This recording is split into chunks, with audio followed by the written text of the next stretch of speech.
बच्चों, सुप्रभात। मैं डॉक्टर सुमन गुप्ता से आचार्य समाजशास्त्र, राजकीय महाविद्यालय नावा नागौर। बच्चों, आज हम स्तरित निदर्शन के प्रकार देखेंगे और इसमें भांति भांति के प्रकार हैं, मतलब 3 प्रकार की चर्चा हम यहाँ कर रहे हैं। और 3 प्रकार के स्तरित निदर्शन हैं जिनकी चर्चा हम कर रहे हैं। उनमें पहला है आनुपातिक स्तरित निदर्शन।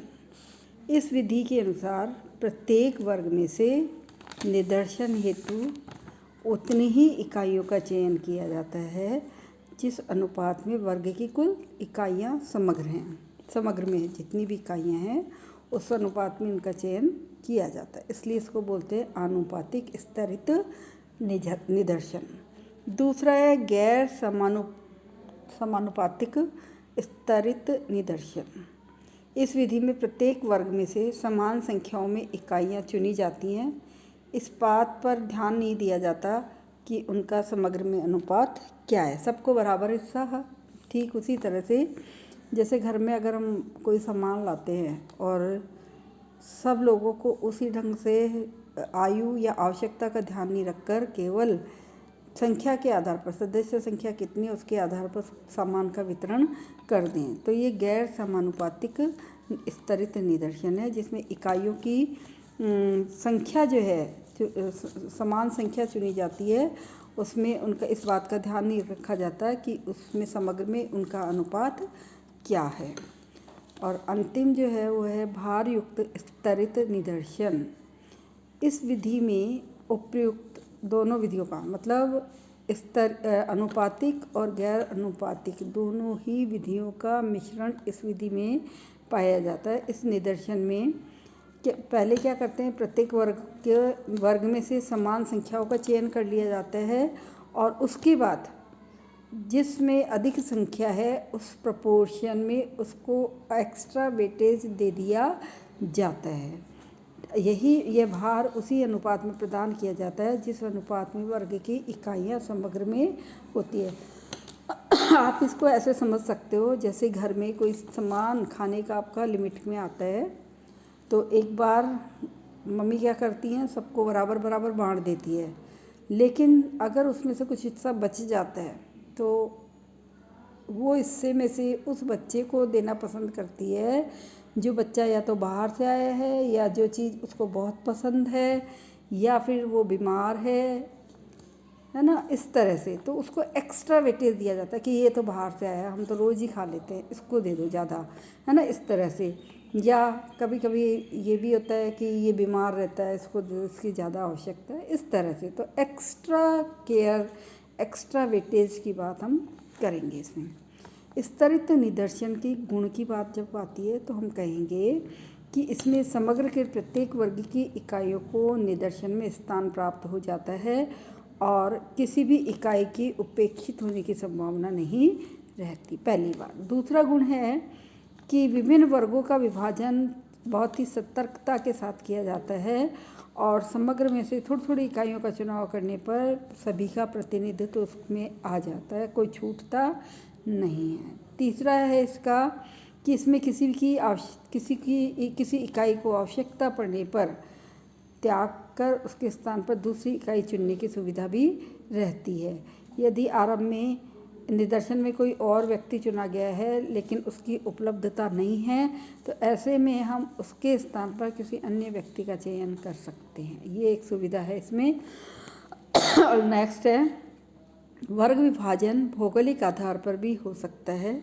क्षेत्रीय दृष्टि से वर्गीकरण करने पर समय और धन की बचत हो जाती है और इकाइयों से संपर्क स्थापित करने में सुविधा भी होती है, जबकि दैव निदर्शन में ये सुविधा उपलब्ध नहीं होती। इसमें इकाइयों को समान रूप से चुना जाता है, प्रतिस्थापित नहीं किया जा सकता, तो ये सारी चीज़ें। तो इसलिए हम ये कह रहे हैं कि मिश्रित निदर्शन आनुपातिक और गैर आनुपातिक दोनों ही विधियों का मिश्रण इसमें पाया जाता है।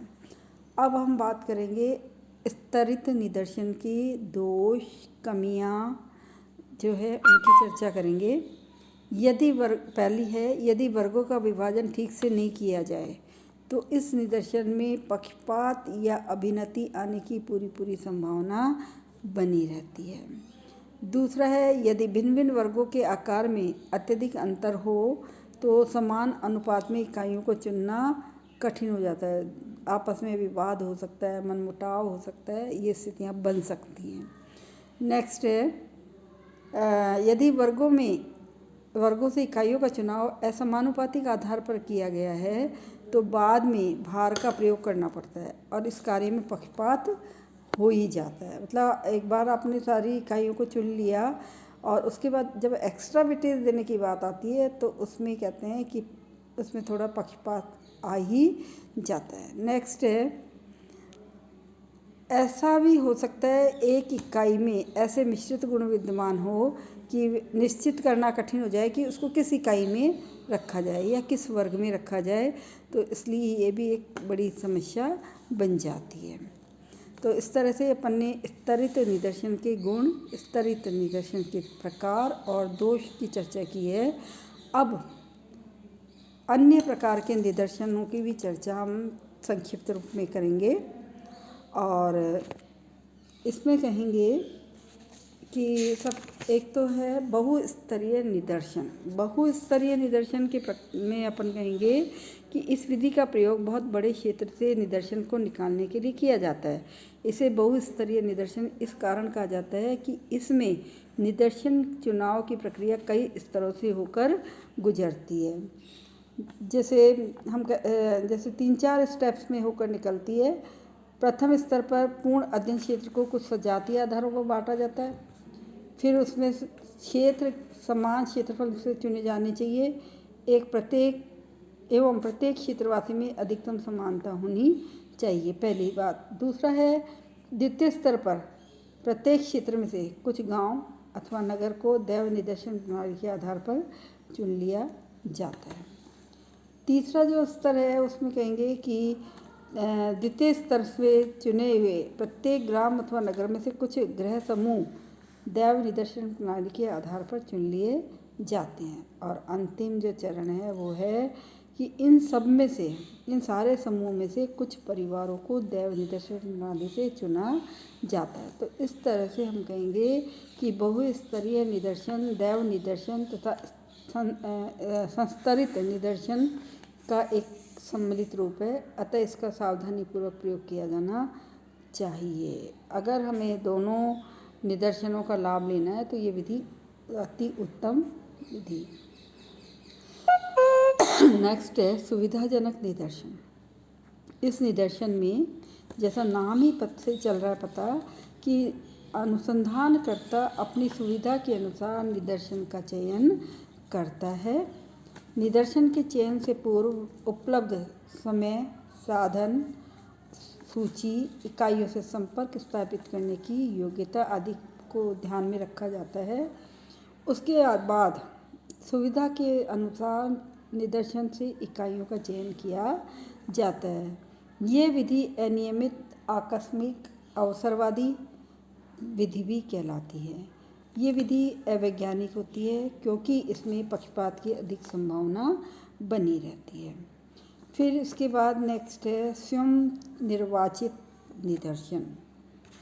अनेक स्थितियों में अनुसंधान में निदर्शन का चयन ही नहीं किया जाता बल्कि व्यक्ति स्वयं अपना नाम देकर अध्ययन की इकाई बन जाता है और अध्ययनकर्ता को उसका चुनाव नहीं करना पड़ता, इसलिए इसको बोलते हैं स्वयं निर्वाचित निदर्शन। अर्थात हम खुद जाकर आगे से इस बात को क्या कहना चाहिए, प्रस्तुत करते हैं कि मैं इस निदर्शन के लिए योग्य हूँ। जैसे टीवी पर कोई कार्यक्रम देखते हैं तो पर्टिकुलर कार्यक्रम देखने वाले व्यक्ति ही उस निदर्शन में सम्मिलित किया जा सकता है।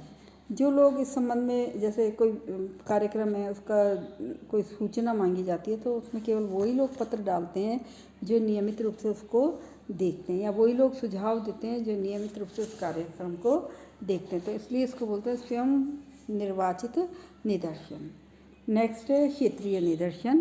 क्षेत्रीय निदर्शन जब विभिन्न छोटे छोटे क्षेत्रों में से शोधकर्ता द्वारा उसकी सुविधा एवं निर्णय के अनुसार किसी एक का चयन कर लिया जाता है, किसी एक इकाई का चयन कर लिया जाता है, तथा उस एक क्षेत्र के सभी निवासियों का संपूर्ण अध्ययन किया जाता है, पूरा। तो ऐसे वाले अध्ययन को, ऐसे वाले निदर्शन को क्षेत्रीय निदर्शन कहा जाता है। फिर है कोटा निदर्शन, सैम्पलिंग या अभियंश निदर्शन।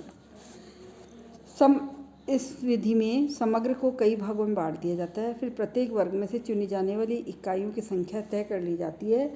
इस निश्चित संख्या को ही कोटा निदर्शन, अभियंश निदर्शन कहा जाता है।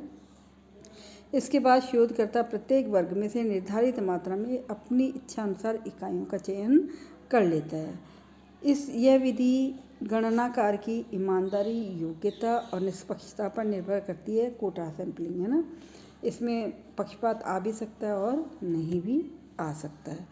तो इस संदर्भ में जहोड़ा और कुक ने कहा, अभियंश प्रतिदर्शन अथवा निदर्शन का लक्ष्य ऐसे निदर्शन का चयन करना है जो ऐसे समग्र का प्रतिरूप है जिसके संबंध में कोई व्यक्ति सामान्यीकरण करना चाहता है। तो कुल मिलाकर हम ये कहेंगे कि ये विधि जो है, इसमें अध्ययनकर्ता इकाइयों के चयन के लिए स्वतंत्र होता है, अतः चुनाव के समय पक्षपात की पूरी आशंका बनी रहती है। इसमें उद्देश्यात्मक निदर्शन की विधि की तरह ही कि इसमें भी पक्षपात या दोष आने की पूरी संभावना बनी रहती है।